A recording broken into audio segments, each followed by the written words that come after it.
आज हम लेक्चर 44 में subject design of RCC structure के अंतर्गत limit state method of design IS 456/2000 के अनुसार torsional strength of RC sections को एक्सप्लेन करेंगे। तो जैसे हमारा ये डोर ओपनिंग के ऊपर एक बीम है और एक कैनोपी है जिसका काफ़ी 3 to 4 मीटर लेंथी है, कैंटिलीवर टाइप निकला हुआ है। ये साइड्स बीम है और ये डोर ओपनिंग के ऊपर एक बीम है। तो अगर ये जो है सब्जेक्ट, ये beam subjected to bending moment, shear force at the support and also due to this cantilever canopy it is subjected to torsion. तो ये टॉर्सन के लिए भी इसको डिजाइन करना पड़ेगा,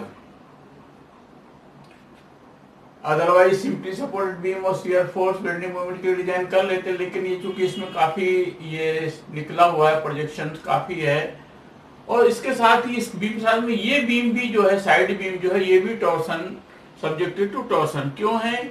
क्योंकि ये जो स्लैब ऊपर डला हुआ है, स्लैब के कारण से ये बेंडिंग मोमेंट होगा, तो ये भी टॉर्सन में आएंगे, दोनों बीम भी टॉर्सन इसमें आएगा।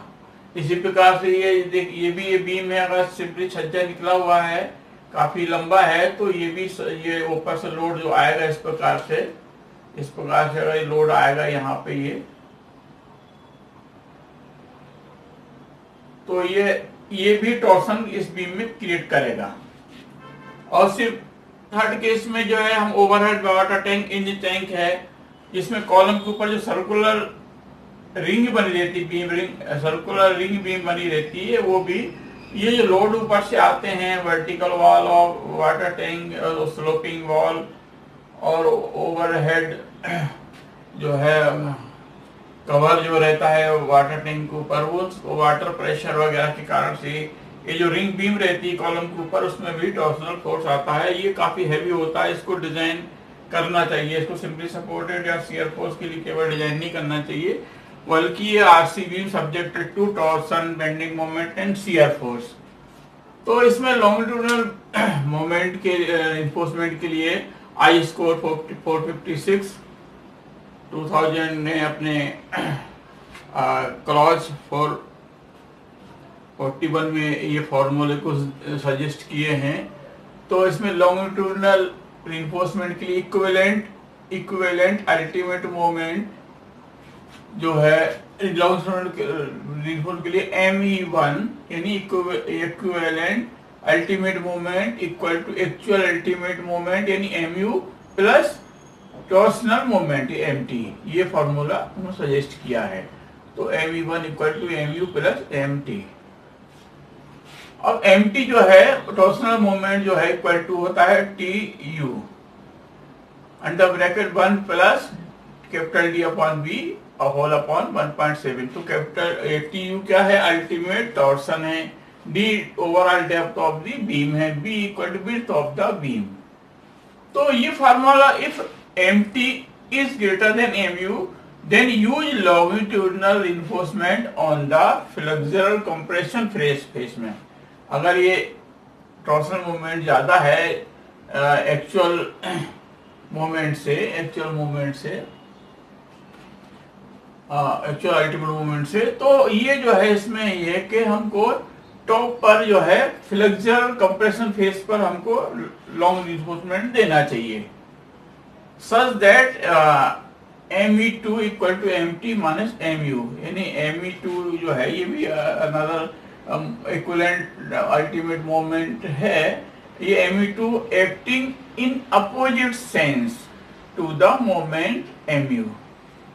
तो ये जब ये टॉर्सन होता है तो अपोजिट कंप्रेशन साइड में चूंकि इसको रिइंफोर्समेंट देते हैं लॉन्गिट्यूडनल को, इसलिए ये अपोजिट सेंस में काम करता है MU के। तो अब सेकंड है वेव या ट्रांसफर रिइंफोर्समेंट। इसका एरिया जो है, area of transfer reinforcement to the ये ASV यानी area of steel in shear to the moment mu है ना। तो ये दिया हुआ है, इसका एरिया है, ये तो ऊपर वाले का है।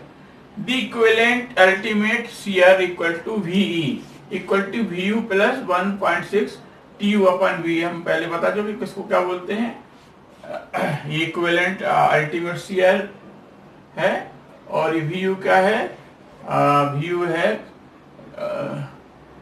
Shear force in concrete, ultimate shear force in concrete plus 1.6 TU upon V। TU बता चुका अल्टीमेट टॉर्सन है, ये B जो विड्थ ऑफ बीम है। और ये ASB जो है ये area of steel in tension, area of steel in shear stirrups कह सकते हैं, shear stirrup. TU into SB यानी spacing of shear reinforcement upon V1 D1 into 0.87 FY plus VU SB in spacing of stirrup. जब जो हमने उनसे वही है जो पहले शुरू से चले आ रहे हैं टॉर्सन के केस में या शियर फोर्स के केस में, वही लिए गए हैं 2.5 इंटू D1 इंटू 0.87 FY।